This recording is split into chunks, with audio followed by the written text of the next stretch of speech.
Hey everyone, Couch Investor back to our video for today. So let's talk about what we called the South Korean Amazon, Coupang. Now, it's been a long time since I covered this company, so I'll try and do a little recap here, why it is so special, why the company is actually performing much better than what you would think if you just looked at the stock. Now, for a little introduction, I would like you to get a fuller picture. So let's have a look at the growth projections for the e-commerce market there in South Korea. So according to Research and Markets, this is the outlook for the e-commerce market in South Korea through 2026.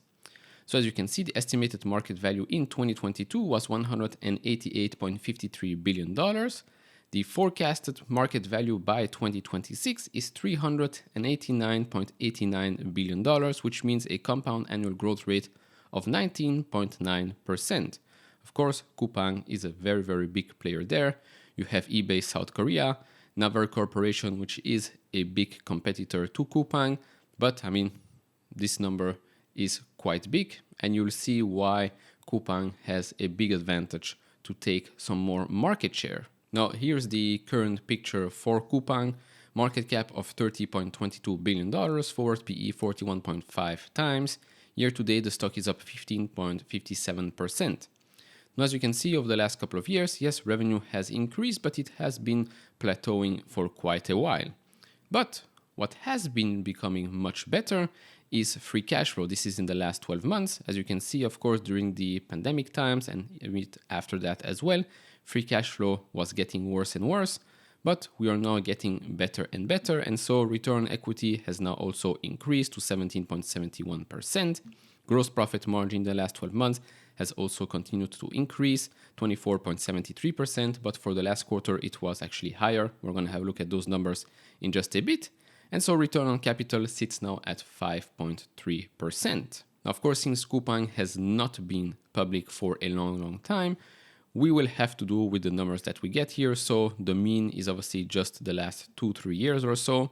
So here PE 41.7 times compared to 60 times, EV to EBITDA 28.4 times compared to 84.4, price to sales 1.2 compared to 1.8, and then price to free cash flow 28 times compared to 53.5 times. In my opinion, not that expensive. If you look at the analyst price target, the average is $22.54, which means the difference between the price today and their targets, where the average price target is 32.6%, quite a nice upside. Now, why do they put the price of the stock so high? Well, that's because one, they expect sales to increase 16.16% in fiscal year 2023, 13 in 24 and 12 in 25. But if we look at EPS for fiscal year 2024, they expect 76% growth there, and then another 42.8% in fiscal year 2025. So those are definitely strong projections. Now, by the way, if you notice fiscal year 2025, the sales estimates, $30.44 billion.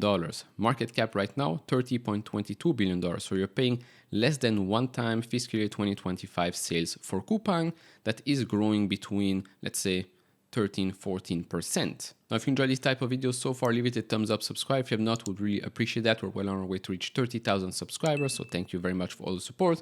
If you want to support me even further, do check out the link down in the description and in the pinned comment to get the top 10 best stocks to buy now, or go to fool.com/couchinvestor. Thank you very much.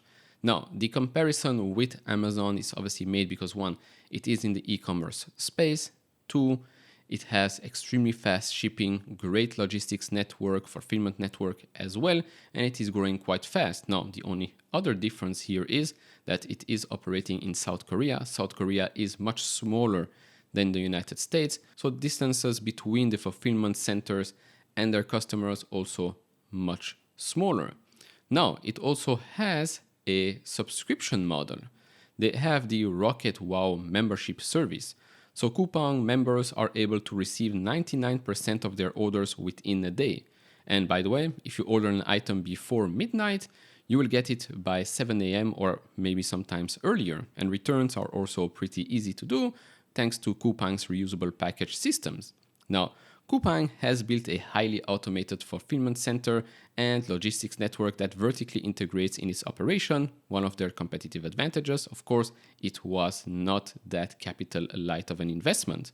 Coupang has its own warehouses and delivery trucks that will store and deliver packages to customers for its merchants. And so right now you're seeing the positive side of that investment. At first, they had to invest a lot, cash burn, etc., etc. Right now we see free cash flow going up, gross profit margin going up, return on equity, all of that is going up because of everything that they've built.